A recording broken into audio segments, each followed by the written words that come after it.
بسم اللہ الرحمن الرحیم الف لام میم ذالک الکتاب لا ریب فیہ ھدی للمتقین۔ السلام علیکم ورحمۃ اللہ وبرکاتہ۔ الحمدللہ رب العالمین والصلاة والسلام علی سید الانبیاء والمرسلین، اما بعد۔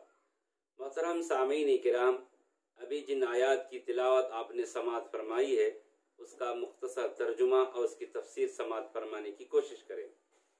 الف لام میم حروف مقطعات، اس کتاب میں کوئی شک و شبہ نہیں، ہدایت ہے متقین کے لیے۔ الف لام میم یہ حروف مقطعات میں سے ہے۔ قرآن مجید کی 29 سورتوں کی ابتدا حروف مقطعات سے ہوئی ہے۔ اس کے معنی و مفہوم کے بارے میں مفسرین کے درمیان اختلاف رہا ہے۔ پہلا مشہور مذہب تو یہ ہے کہ اللہ تعالیٰ کا ایک راز ہے، اس کا معنی کسی کو معلوم نہیں۔ حضرت ابو بکر رضی اللہ تعالیٰ عنہ، حضرت عمر، حضرت عثمان، حضرت علی، حضرت ابن مسعود سے یہی مروی ہے۔ دوسرا مذہب ان لوگوں کا ہے جنہوں نے ان حروف کو سورتوں کے نام کہا ہے۔ بعض دوسرے لوگ کہتے ہیں ان حروف کے ذریعے بہت سی قرآنی صورتوں کی ابتدا کی گئی ہے۔ اس سے اہل عرب کے دل و دماغ میں یہ بات بٹھانے کے لیے کی گئی ہے کہ قرآن مجید انہی حروف سے مرکب ہے جن سے تمہاری تقریر، تحریر، کلمات بنتے ہیں، لیکن ہم اس جیسی ایک آیت بھی لانے سے عاجز ہو گئے۔ محترم سامعین کرام، شیخ امام ابن تیمیہ رحمہ اللہ نے یہی حکمت بیان کی ہے کہ ان کا مقصد قرآن کریم کا اعجاز ثابت کرنا ہے۔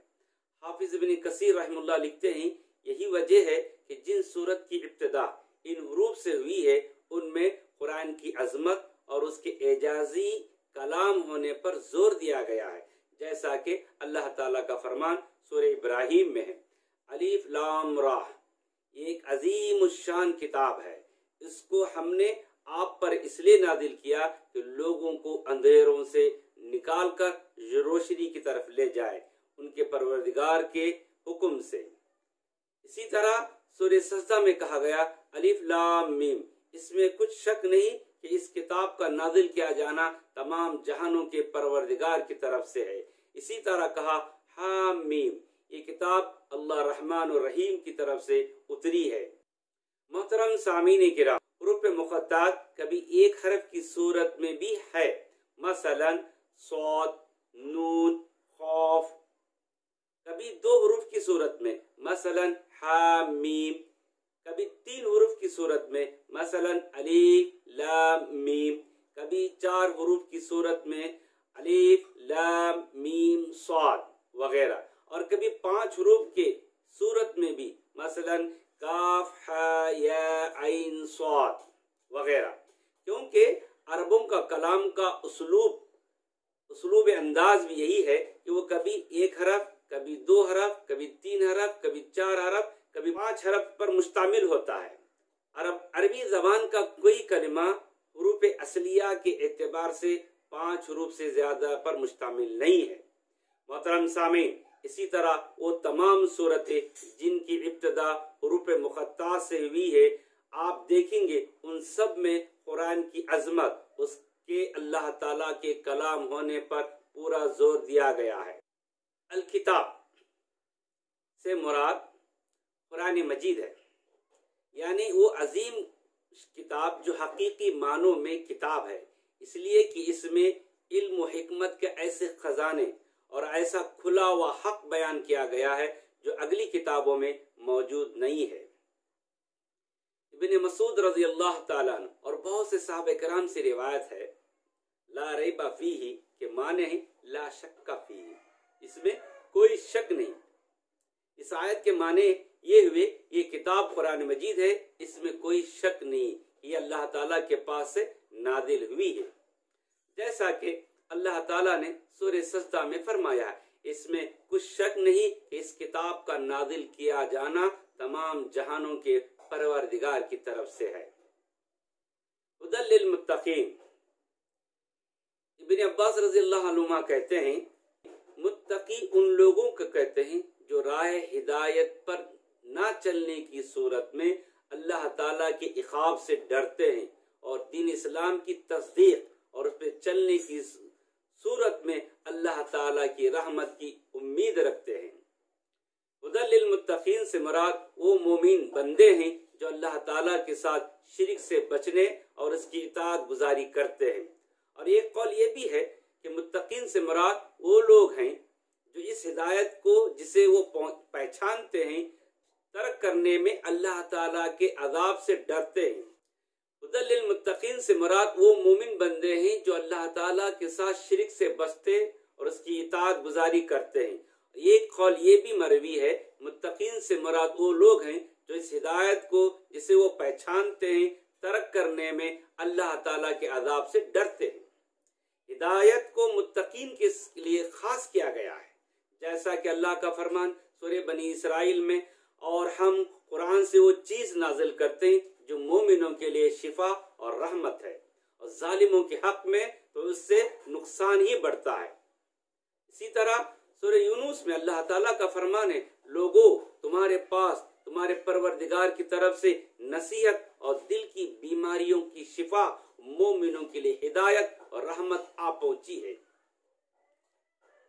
محترم سامعین، تقویٰ کے معنی، تقویٰ بری باتوں سے بچنے کے ہیں۔ حضرت عمر بن خطاب رضی اللہ عنہ نے حضرت ابی بن کعب سے تقوی کے بارے میں پوچھا۔ انہوں نے جواب دیا کیا آپ کو کبھی کانٹوں والے راستے پر چلنے کا اتفاق ہوا ہے؟ تو انہوں نے فرمایا ہاں۔ تو پوچھا آپ ایسے راستے پر چلتے ہوئے کیا کرتے ہیں؟ فرمایا دامن کو سمیٹ لیتا ہوں، کوشش کر کے احتیاط سے گزر جاتا ہوں۔ فرمایا بس ایسے ہی گناہوں سے بچنے کا نام تقویٰ ہے۔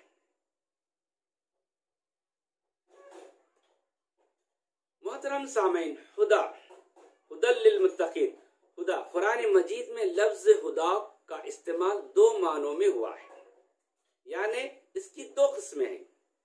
پہلی قسم ہدایت سے مراد دل میں پیوست ہونے والا ایمان ہوتا ہے، اور اس ایمان کو اپنے دلوں میں صرف اللہ تعالیٰ کے لیے پیدا فرماتا ہے، جیسا کہ اللہ تعالیٰ کا فرمان سورہ قصص میں انک لا تہدی من احببت، اے نبی بے شک آپ جس کو چاہیں اسے ہدایت نہیں دے سکتے۔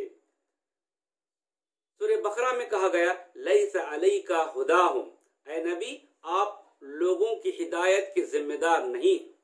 اور سورہ اعراف میں کہا جس شخص کو اللہ گمراہ کرے اور اس کو کوئی ہدایت دینے والا نہیں۔ اور سورہ کہف میں کہا جس کو اللہ ہدایت دے وہ ہدایت یافتہ ہے، جس کو وہ گمراہ کرے تو آپ اس کے لیے کوئی راہ بتانے والا دوست نہ پائیں گے۔ دوسری قسم سے مراد حق کا بیان کرنا، اس کی وضاحت کرنا، اس کی نشاندہی کرنا، جیسا کہ اللہ کا فرمان سورہ شورى میں بے شک اے نبی آپ سیدھا راستہ دکھاتے ہیں، اور اللہ کا فرمان ہے جو سمود تھے ان کو ہم نے سیدھا راستہ دکھایا تھا مگر انہوں نے ہدایت کے بدلے گمراہی کو پسند کر لیا۔